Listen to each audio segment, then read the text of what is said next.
right here. I can see it plainly, and so I'm going to make little marks right here, and just make little cheat marks there. A big advantage to using these laser levels over obstacles like this, like that. So here's our line right here. It's right here. It's right here.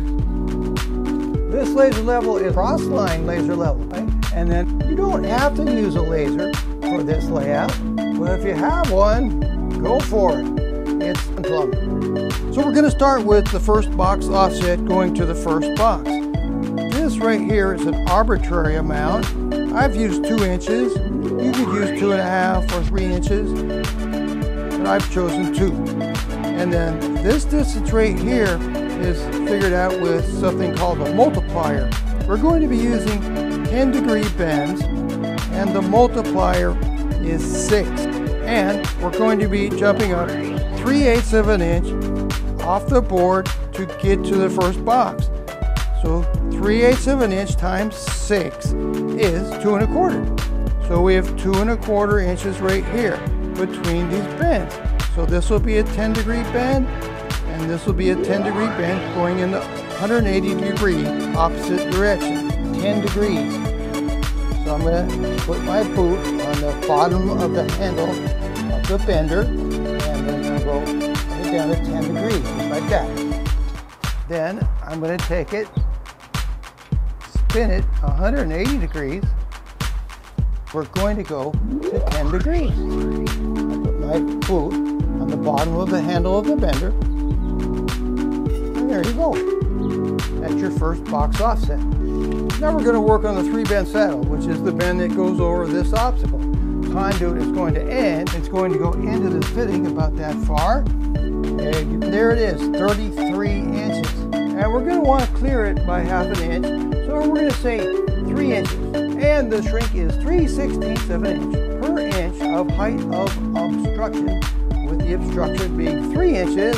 So that's 3 times 3/16 is 9/16. So we have a 33, but then it's going to shrink before it gets here. So we got to add on 9/16 for the shrink. So our middle bend is going to be 33 and 9/16. So here's our middle bend at 33 and 9/16. Here it is right here. The outer marks are 2.5 inches per inch of height of obstruction. And you can find this on tables. I'll give you a link in my video description for a real good table that will give you this. It's 2.5 inches per inch of height of obstruction, with the obstruction being 3 inches. So our marks, all right, there you go. So far we have a box offset right here. Go straight down. You have a 22.5 degree bend, a 45 degree bend, a 22.5 degree bend, and that's a 3-point saddle bend. And then it's going to go on the wall like this. And then, according to our calculations, we need to make this mark at 76 and 7/16. Okay, with the other bends flat on the floor, we're going to bend this conduit 90 degrees straight up. It has to all be in the correct plane. So we're going straight up right here, bending on the star. We're going to bend on the star as opposed to the arrow, so that we only have to make one mark. It's just a little quicker that way. So I'm going to bend a 90 degree stub in the correct plane with the star. So go ahead and step on the conduit.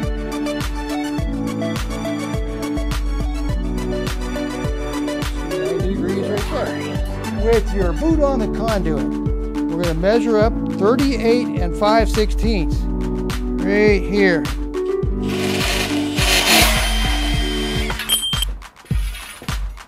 Go ahead and ream it. Okay, let's see what she looks like. Put it in this one first. In there.